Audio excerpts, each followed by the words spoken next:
Hello, Transurfer and the Transurfing Curious. My name is Renee Garcia and this is TransurfingTV, and today we are going to be talking about something that is not talked about very often in this community, and that is the body, right? The body is half of the equation, really, yet we don't pay too much attention to our physical state, our physical signs, our ability to determine what is sort of biological feedback or instinctual things occurring within the body that we sort of lose sight of this massive, well, not massive,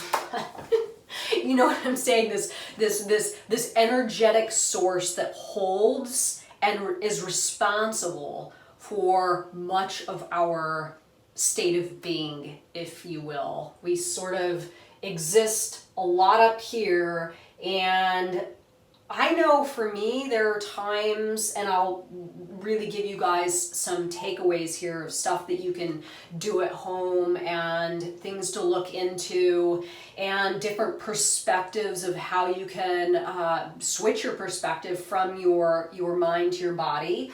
But there are times where I will remember what your body, remember your body's there, remember to feel your body, remember to be in your body.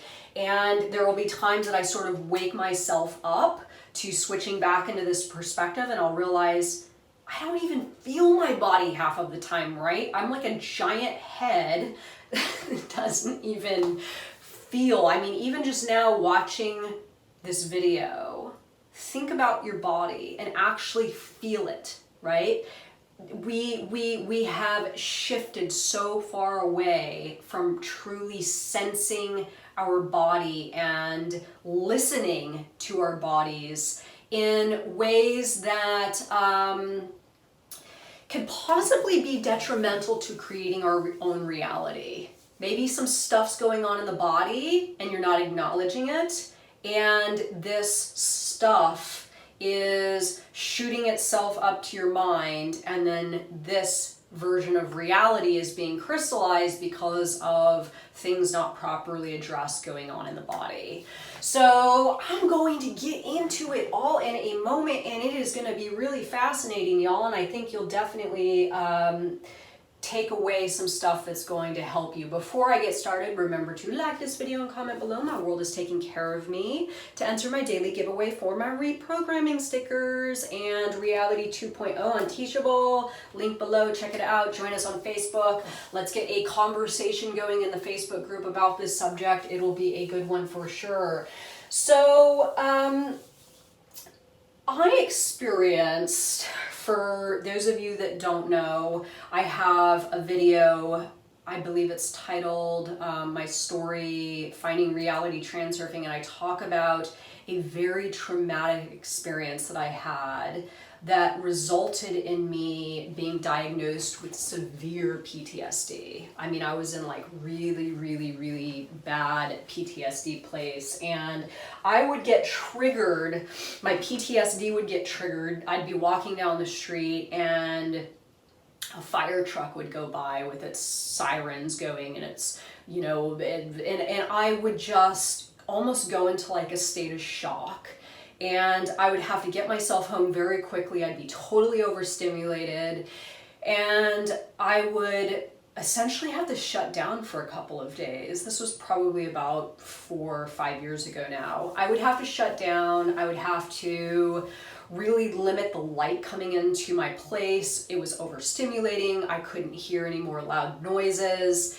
And this became very, became a way of life, and it became very distracting, and it was a new way of experiencing reality for me that I did not want to experience. So a friend told me about something called TRE, Trauma Release Exercise.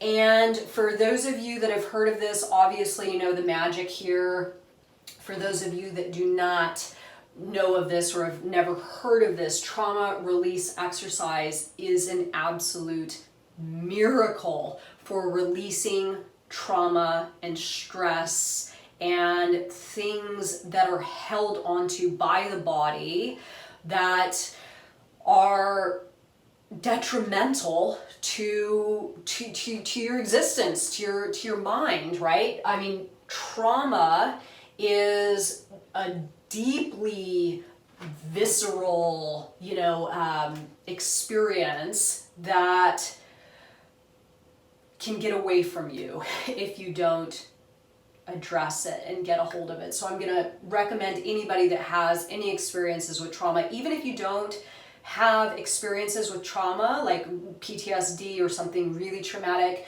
TRE is definitely going to help you set yourself straight in regards to holding on to stress, tapping into that, parasympathetic nervous system, getting your stress hormones down, all that kind of stuff. So how it works. Well, it is a fact for me. This is a truth that I do believe that the psoas muscle, which is regarded as the muscle of the soul, interestingly enough, holds on to traumatic experiences on a cellular level. So this is your hips, this is your pelvis, this is this reproductive part of your body for both men and women. And what happens is trauma is stored there. And when you do a TRE exercise, it opens up this area and allows the trauma to literally be released, like the trauma actually leaves your body. So this is known in the animal kingdom, something that happens when animals experience something traumatic. Like, let's say an animal gets caught and almost attacked by another animal but manages to get away. What will happen is that, and you can see videos online on YouTube, Google it, it's pretty or search it on YouTube, it's pretty interesting. The animal will get away and go find a safe place, and it'll shake for a period of time and release that trauma and then go back out into the world. So what's happening here, or why it's happening rather, is the animal has to release the trauma so it doesn't carry that trauma with it and then continue to experience detrimental circumstances to its survival, right? The trauma needs to be expelled, otherwise the animal could be like targeted again or something. It's got to get it out so it can maintain that level of survival, right? So essentially this is what you're doing with TRE. And what TRE is exactly, for those of you that don't know, it's a series of leg movements that you make. I know you can't really see my legs down here, but it's a series of leg movements that you make to fatigue the muscles in your legs and in your pelvis area. And then you lay down on the ground and you do a couple of little exercises laying down, and all of a sudden your pelvis and your hips start shaking uncontrollably. If you search TRE and you see people shaking, at these events where they get into these large groups and they all start releasing traumatic energy, you'll probably think, oh, well, they're doing that, they're shaking themselves. But I've done this, and I did this for a few years. I'll do it every once in a while. I'm actually going to do it today. Now that I'm giving a video, I'm like, oh, it's been a while since I've done TRE. So it looks like they're shaking themselves, but they're not. It becomes uncontrollable. And what's happening is that traumatic energy is literally just leaving the body. It's very, very powerful. There are TRE practitioners. I would advise anybody, especially somebody that wants to get serious into it, learn how to do it from a TRE practitioner, and then you can go ahead and do it yourself. That's what I did. I went to somebody a few times, and then I just started doing it at home, and it is absolutely life-changing. I mean, I really got myself to a place where I was able to physically release a lot of that energy that was, you know, PTSD, holding on to stuff, experiencing fear in inappropriate times in an elevated way that was really keeping me stuck. It was very scary, and I'm very happy that I found TRE to help me out. So what to next? I think I'm going to talk about body sensing next. This is a practice that was created by a man named Martin Butler. He's got a podcast on YouTube, and essentially what body sensing is it's focusing your attention back into your body, one body part at a time, and bringing yourself back in or away from your mind back into your body. So again, modalities like transurfing, there's a lot going on with the mind, right? But the body sort of doesn't play a pivotal role in transurfing. But what I'm suggesting here is that, and I'll provide an MP4 for anyone that's interested in the Facebook group. If you want to try this body sensing meditation, it's really, really good. And the reason that I believe that this is a excellent addition to any transurfing practice is it does a couple things. One, it gets you out of the mind, right? What we're striving for as transurfers is to not constantly be overthinking everything and overanalyzing and all that kind of stuff, that we want to tune more out of our inner intention thinking mind and to our external reality, where we can connect with variations of reality and more opportunities and, you know, things that our mind running at a high speed is just not going to see, right? So learning to pull yourself out of your mind back into your body, this is a nice way to relax the mind. The second thing that it does that I really like is it helps to really pinpoint where you're holding emotion, or where something is off balance, or where you need to draw energy to into your body, and putting yourself back into your body to sort of, with the intention of like doing some work, rebooting something that has to do with your body, or maybe feeling maybe I need to do this type of exercise, or feeling digestive issues, or feeling if something hurts, or feeling if you're holding something somewhere, right? Because it's a belief that we hold emotions in specific parts of our bodies.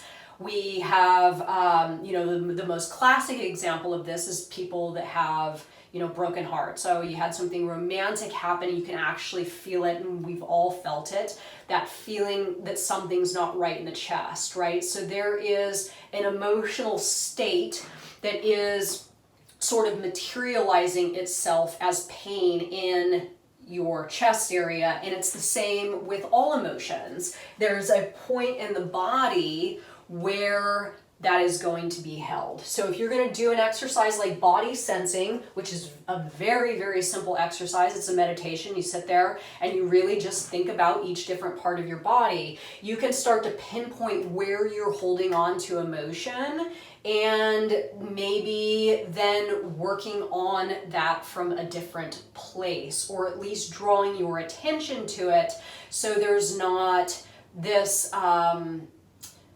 I don't want to say a massive disconnect, but there is kind of a disconnect between the mind and the body, right? I mean, Western medicine is really about, you go to a general practitioner for your body, and you go to a psychiatrist for your mind, and both of these doctors don't really communicate with each other, right? There's the body, and then there's the mind. And I have experienced, especially in the last 5 years, of paying attention to how these two different parts of ourselves are actually one, right?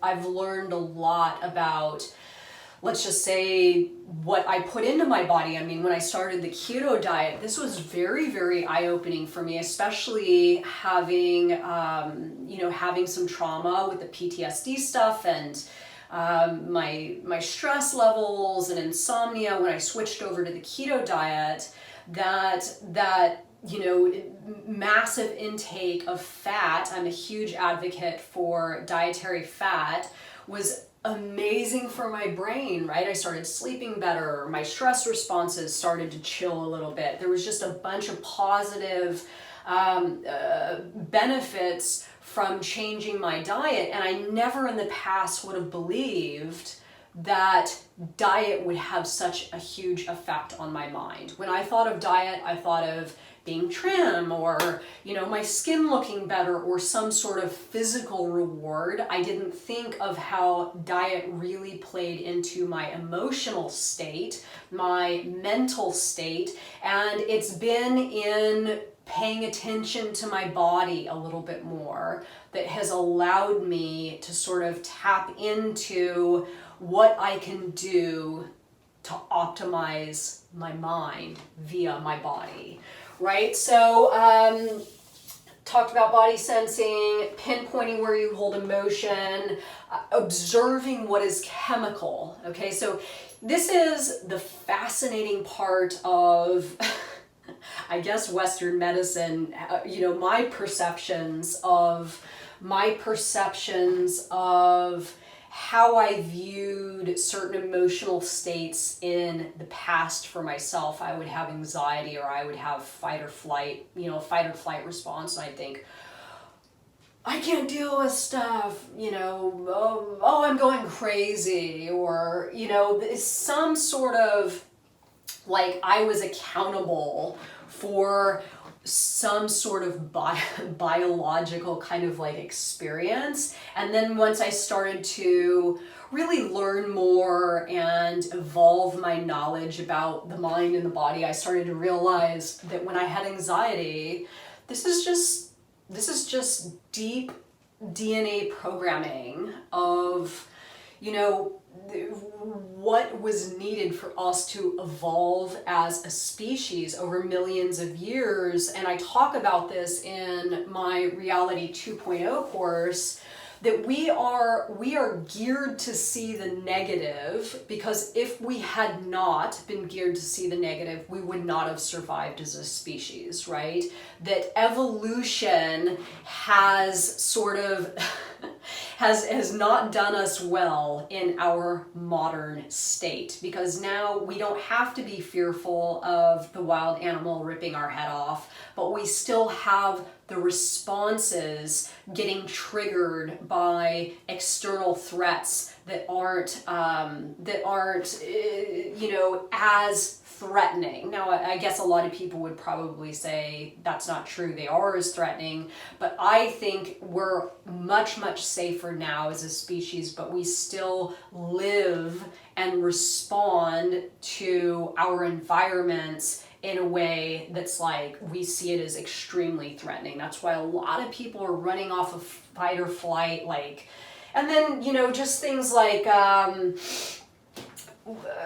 looking at the screen of your phone at night, and that sort of doing something to your brain where it doesn't, your brain doesn't acknowledge that it's night. So then we got a lot of little things that are happening that we're not necessarily giving the attention that it deserves, and getting our bodies functioning and getting our minds understanding what it is our bodies do and how that affects the brain, and how we could, inadvertently allow unchecked stuff in the body to create our reality for us by not acknowledging, oh, I'm feeling anxiety because this is completely healthy and normal as a human being, and I'm not crazy, and this is a response, right? This is a response. So observing what is chemical and being able to observe it from an objective standpoint, right? oh, I'm feeling this, and not just it being about the mind, but really tapping into an understanding that you are just experiencing being a human and observing what is chemical and what is not. You know, now when I get anxiety, I just kind of laugh and like shake my head and think, there I am being human again, right? There I am, there's my body responding to some stress hormone, and this is all very normal and natural. And when I do that, I don't feed into it, and that really helps me to keep my mind right? So before I end this video, I know it's going on quite a bit. Energy of the body is energy of the mind. This is why I'm a huge advocate for figuring out what diet works specifically for you, not just getting involved in a trend or trying to just focus on your weight only, but really paying attention to how your brain feels about the foods that you eat. Alcohol, sugar, overly processed stuff, obviously, it's not good for the mind. And then exercise, getting yourself to a new and improved exercise routine that is going to get energy circulating in your body, that is going to extend up to your mind. I mean, now my exercise routine is being switched up all the time, and I'm really noticing that I have a lot more ideas generating mentally. I have a lot more going on upstairs with tapping in to new thoughts, new information. Things are flowing, energy is circulating, but it's starting in my body, right? It's starting in my body. Diet, exercise, paying attention to where I'm holding emotion, paying attention to what is chemical, what is normal, what is natural, remembering things like, trauma stored in the body, so it needs to be released, all that kind of stuff. So TRE, check it out, everybody. Super cool, really fascinating. Look at some TRE videos on YouTube. I think it'll blow your mind. I am a strong advocate for this. This is a fantastic thing to get into, regardless if you're suffering from PTSD or not. And I will give the MP4 on body sensing in the Facebook group for those of you that are interested in that. And yes, let me know your thoughts on this one, everybody. Thank you so much for watching my video, and have a good day. Bye, guys.